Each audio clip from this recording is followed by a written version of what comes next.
मेरे पीछे एक प्रतिमा देख पा रहे हैं आप, विश्वास स्वरूपम। अब इसके बारे में कुछ भी जानकारी आप तक पहुंचाना शायद सूर्य को दीपक दिखाने के बराबर है।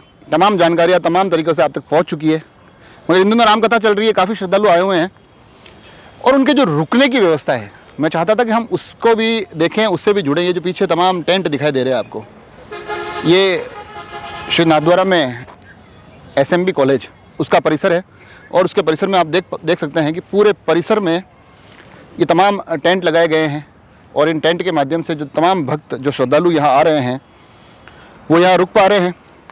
जैसा कि आपको बता दूं मैं कि इसमें जो मुरारी बाबू की कथा के साथ काफ़ी लोग नियमित रूप से चलते हैं, वो लोग काफ़ी समय पहले रजिस्ट्रेशन करवाते हैं अपने आवास के लिए और उस रजिस्ट्रेशन के माध्यम से ये तमाम टेंट वितरित होते हैं। अगर हम इस तरफ देखें तो इन टेंट में जो अस्थायी टेंट है, तो इसमें जो पानी की व्यवस्था है वो इन टैंकर के माध्यम से ये पानी की व्यवस्था की जा रही है। लाइट की भी यहाँ अस्थायी व्यवस्थाएं हैं, हालांकि अधिकांश सोलर की लाइटें हैं, तो उनके माध्यम से कोशिश की जाती है कि अंदर रहने वाले लोगों को असुविधा ना हो। तो अब चलते हैं टेंट के अंदर और देखते हैं कि आखिर इस टेंट में क्या कुछ सुविधाएं हैं। तो लीजिए चलते हैं, आपको दिखाते हैं क्या व्यवस्था है रहने की। ये इस प्रकार से, जैसे ये नंबर आप देख पा रहे हैं 182, प्रत्येक आवास के लिए, प्रत्येक टेंट के लिए ये नंबर वितरित किए गए हैं। और बाहर ये 2 चेयर आप देख सकते हैं, अगर कोई बाहर बैठना चाहे। अब अंदर चल के देखते हैं कि अंदर किस प्रकार का ये टेंट है, क्या यहाँ की व्यवस्था है और लोगों का क्या कहना है कि ये किस प्रकार से अब यहाँ रह रहे हैं, उनके अनुभव क्या है। तो ये अब अंदर आ चुके हैं हम। अंदर जो सबसे पहली व्यवस्था, 4 बेड लगे हुए हैं, 4 लोग इसमें आराम से रह सकते हैं। साथ ही हालांकि हल्की फुल्की सर्दी का समय है, मगर दिन में थोड़ी सी गर्मी रहती है, तो उसके लिए एक पंखे की व्यवस्था भी है। लाइट के लिए जो व्यवस्था है, क्योंकि बड़ी वैकल्पिक व्यवस्थाओं के सहारे चलना पड़ता है, तो मैं आपको बताऊं कि ये इस प्रकार का एक वैकल्पिक व्यवस्था यहाँ लाइट की दी गई है। इसके माध्यम से यहाँ उजाले का प्रबंध होता है ताकि लोग आराम से रह सके, और ओढ़ने के लिए रजाई है। और ये टेंट जो बताया जा रहा है, पूरी व्यवस्था निःशुल्क है। इसके लिए रजिस्ट्रेशन होता है। जो मुरारी बापू की तमाम रामकथाओं में जो उनके साथ रहते हैं लोग, जो साथ चलते हैं, उस रामकथा का आनंद लेते हैं, उन तमाम लोगों के लिए इस प्रकार की अलग अलग जगह अलग अलग व्यवस्थाएं होती है। यहाँ टेंट के माध्यम से व्यवस्था हो रही है।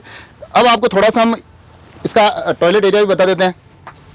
जो अब आप देख पा रहे हैं, आप टॉयलेट एरिया है, यहाँ कांच लगा हुआ है, वॉश बेसिन, एक टेम्परेरी वॉश बेसिन का एक नज़ारा आप देख सकते हैं। नहाने के लिए इस प्रकार की व्यवस्था है कि पानी एक ही दिशा में बहे, ज़्यादा इधर उधर गीला होने की संभावना नहीं है। एक टॉयलेट भी बना हुआ है। तो ये तमाम माकूल व्यवस्थाओं के माध्यम से ये कोशिश की जा रही है कि यहाँ आने वाले जो भक्तजन हैं वो रह सके। पंडाल के बहुत नज़दीक ये व्यवस्था है। बात भी करेंगे हम। क्या नाम है आपका?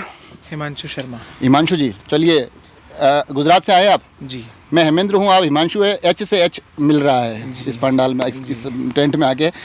ये जो व्यवस्था है टेंट की, आप जो रह रहे हैं, ये कैसा लगता है? मतलब सही है, आप आराम से रह पा रहे हैं? बहुत सुंदर व्यवस्था नाथद्वारा में की गई है, जहाँ पे हम लोग सब रह रहे हैं। ठंडी का भी पूरा इंतज़ाम कर रखा है। टाइम टू टाइम सभी को प्रॉपर ध्यान रखना, चाय पानी पीना, हर चीज़ की व्यवस्था बहुत सुंदर करके रखी है यहाँ पे।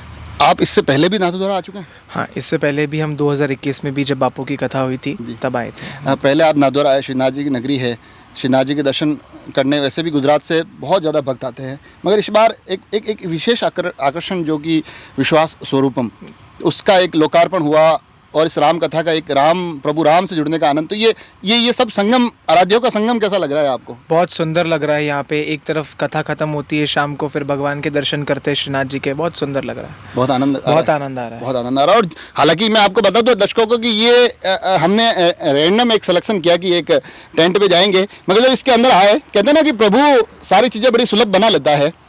हमारे साथ एक भक्त और है। नाम क्या है आपका? मेरा नाम दिलीप है। दिलीप भाई प्रज्ञाचक्षु हूँ। अच्छा। जन्म से।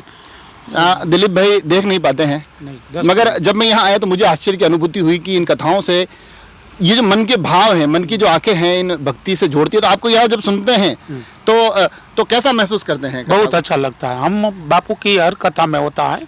बिहार में गया हूँ, कन्याकुमारी गया हूँ, सब वहाँ चलती है ना, वहाँ जाता हूँ। मेरा भाई कथा का एड्रेस दे देते हैं, हम आराम से पहुँच जाते हैं। ट्रेन में हमारा पास होता है, भाड़ा नहीं लगता है, ST में भी पास होता है।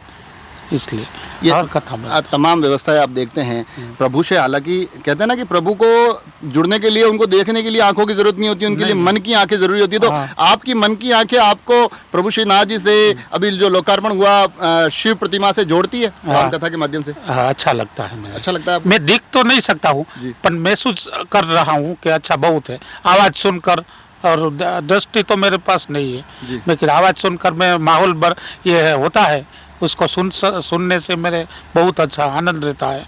इसलिए ये लोकार्पण हुआ ना, बापू ने बोला 300 बोला 170 देश और ये प्रजाएं थी कथा में, सब लोगों ने ये लोकार्पण किया, बहुत माहौल बना, ये मुझे अच्छा लगा है।